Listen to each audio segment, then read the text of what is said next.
प्यारे दोस्तों, एक लंबे समय के बाद एक बार फिर से आप सभी का स्वागत करना चाहता हूं आपके और हमारे YouTube चैनल टीम वैकेंसी गुरु पर। तो दोस्तों, आज के इस वीडियो के माध्यम से बिहार स्वास्थ्य विभाग की बहाली को लेकर के बात करने वाला हूं।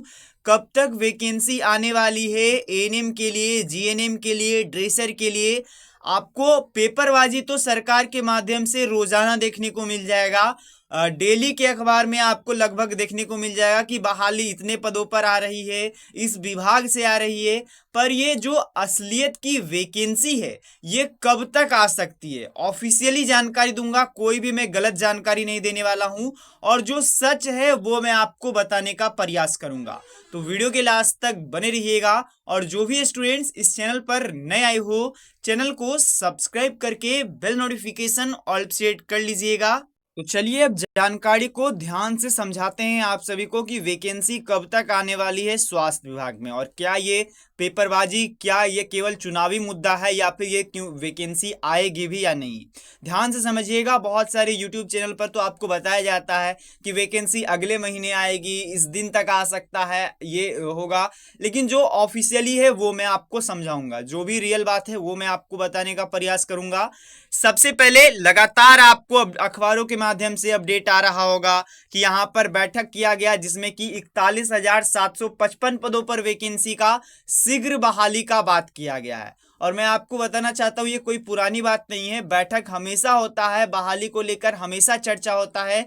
आपको याद भी होगा कई महीने पहले पीएमसीएच का भी आपको अपडेट आया होगा कि पीएमसीएच में इतने पदों पर बहाली होगी, पर वो अभी तक आपको देखने को नहीं मिलेगा। उसमें तो बता दिया जाता है कि 3 महीनों के अंदर में ही नियुक्ति का बात किया गया है, पर ऐसा कुछ भी नहीं होता है। आप भी समझ सकते हो कि किस प्रकार से बहालियां अगस्त महीने या फिर उससे भी पहले से ही आ रही है कि बहाली सितंबर तक कंप्लीट कर लिया जाएगा, पर बहाली का विज्ञापन ही नहीं जारी होता है।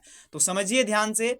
सबसे पहले तो बहाली की बात किया जाए तो अभी के लिए सरकार जो भी वैकेंसीज है उसे देख रही है, कितने पद खाली हैं। विभागीय भी यहाँ पर बताया जरूर गया है कि बीटीएससी इतना वैकेंसी निकालेगा। जैसा कि यहाँ पर आप देखिएगा तो यहाँ पर लिखा गया है कि करीबन 41,755 का अधिसूचना भेज दिया गया है बिहार कर्मचारी चयन आयोग को, बिहार तकनीकी सेवा आयोग को।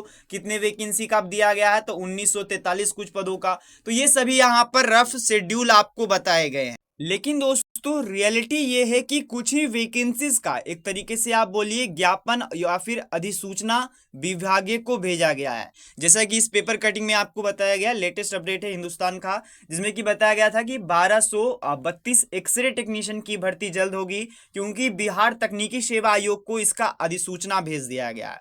अब इसके बाद अधिसूचना भेज देने के बाद सारा काम आयोग का रहता है, यानी कि जो बीटीएससी को भेजा गया है तो वो बीटीएससी का रहेगा। लेकिन अगर आप बात कीजिएगा नर्सिंग के लिए, यानी कि जीएनएम की वैकेंसी के लिए, या फिर कोई और पद जैसे कि ड्रेसर के लिए भी, तो कहीं पर आपको कोई भी ये चीज मेंशन नहीं रहेगा कि इतनी ड्रेसर के इतने पदों पर इसकी अधिसूचना भेज दी गई है, नर्सिंग के, जीएनएम के इतनी वैकेंसी के लिए, स्टाफ नर्स की इतनी वैकेंसी के लिए अधिसूचना इनको दे दिया गया है इतनी वैकेंसी के लिए। वो आपको देखने को नहीं मिलेगा।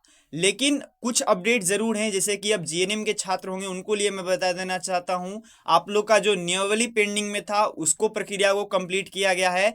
अब केवल ये है कि अधिसूचना जो भी आयोग को देना होगा वो आयोग को दिया जाएगा, उसके बाद आप लोग की बहाली आएगी।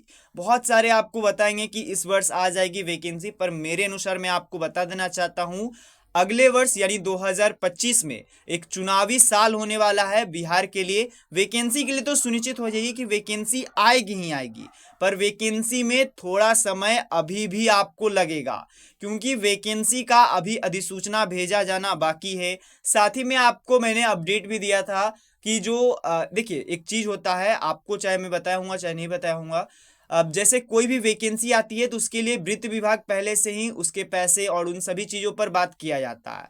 तो इस वर्ष का जो यहाँ पर लागू किया गया था उसमें स्वास्थ्य विभाग की वैकेंसीज को लेकर के और नई वैकेंसीज को लेकर के पैसे अलॉट नहीं हुए हैं, जिससे कि हो सकता है इस वैकेंसी में आने में उसके कारण से भी देरी हो सकती है, या फिर 20 तारीख को ही कुछ ही दिनों के अंतराल में ही 2 दिन बाद ही यहाँ पर एक कैबिनेट बैठक भी होने वाला है, जिसमें कि एक बहुत ही महत्वपूर्ण फैसला लिया जा सकता है। देखिए, अब वैकेंसी की उम्मीद हो सकती है कि 20 तारीख को कोई कैबिनेट में बैठक में कोई बड़ा बिल पास किया जाए, या फिर जो भी बड़े कोई अपडेट निकल कर आए, तो वहां से वैकेंसी की ज़्यादा उम्मीद निकल कर आ जाती है।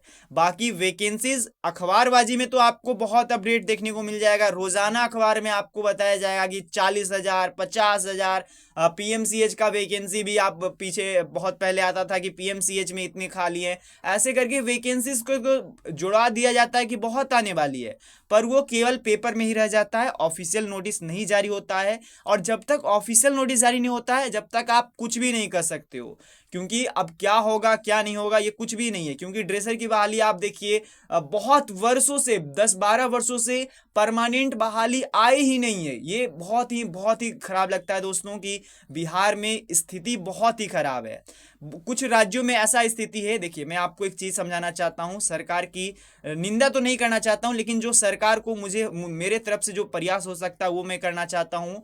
जैसे राजस्थान हो गया, कोई और भी बहुत सारे राज्य हैं जहां पर की बहाली आने से पहले ही शेड्यूल आ जाता है कि वैकेंसी इतना से इतना तक अप्लाई होगा, इसका एग्जाम इस दिन को होगा और इस दिन तक नियुक्ति हो जाएगा। पर बिहार में इसका कोई स्कीम नहीं है। मतलब बहाली कभी आए, उसका एग्जाम 2 साल बाद हो, उसका नियुक्ति 3 साल बाद हो। बहुत ही इर्रेगुलर और बहुत ही इररिस्पॉन्सिबल बहालियों का कंप्लीट किया जाता है, जो कि बहुत ही खराब है दोस्तों।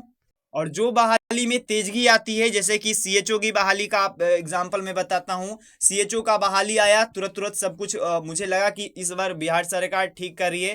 पर देखिए, अगर एग्जाम लेने का संभव नहीं है, बिहार सरकार के पास एग्जाम अगर वो अच्छे से कंडक्ट नहीं करा सकती है, तो लेती क्यों है? सिंपल सा बात है। एग्जाम अभी के समय में इतने दलाल हैं, इतने फर्जीवाड़े होते हैं, वैकेंसीज के नाम पर पैसे लेकर के नौकरियां दी जाती है। तो अच्छे तरीके से कंडक्ट किया जाए, यही मेरा कहना है, बाकी कुछ नहीं। और जो भी वैकेंसीज है वो जल्द से जल्द लागू किया जाए। वैकेंसी जरूर आएगी अगली वर्ष में, आपको जनवरी फरवरी में 110% विज्ञापन देखने को मिलेगा, क्योंकि चुनावी साल होने वाला है। लेकिन इस वर्ष अब आपको उम्मीद नहीं रखना चाहिए। अब देखिए, अब एक्सरे के लिए अब वैकेंसी कभी भी आ सकती है। जिसका ज्ञापन सौंप दिया गया है, मतलब बीटीएससी या फिर कोई भी विभाग को ज्ञापन सौंपा हुआ है, तो उसकी वैकेंसी अब आयोग पर निर्भर करता है कि वो कब निकालती है, कब प्रक्रियाएं पूरा करती है। लेकिन जो वैकेंसीज का अभी आयोग के पास ही अभी अधिसूचना नहीं आया है, अभी ज्ञापन नहीं सौंपा गया है, तो उसमें आपको समय लगेगा, ये मैं आपको बताना चाहता हूं। बाकी यूट्यूब पर तो हजारों वीडियो बनते हैं कि कल वैकेंसी आ जाएगी, परसों वैकेंसी आ जाएगी, पर जो रियलिटी है वो कोई नहीं बताता। वो बताने का प्रयास करता हूं। बाकी अब जैसे ही कोई अपडेट आता है मैं आप सभी को बता दूंगा। पेपरबाजी तो लगातार आ रहा है, पर वैकेंसी ऑफिशियल नहीं आ रहा है दोस्तों।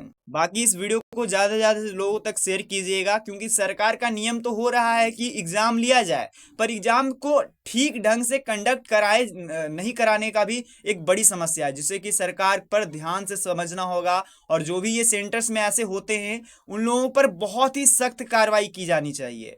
साथ ही में आपको पता है एएनएम का भी क्या हाल है। वैकेंसीज आए हुए कई वर्ष हो चुके हैं, पर अभी तक बहाली नियुक्ति का कोई नामो निशान नहीं है। और उसी बहाली को जोड़ जोड़ कर बोला जाएगा कि इतने पदों पर नियुक्ति इस दिन हो जाएगा, बहाली आएगी, पर ऐसा कुछ भी नहीं होता है दोस्तों। तो सरकार को समझना चाहिए, बहुत ही डिसअपॉइंटमेंट खबर है ये। तो यही जानकारी दोस्तों, मिलते हैं।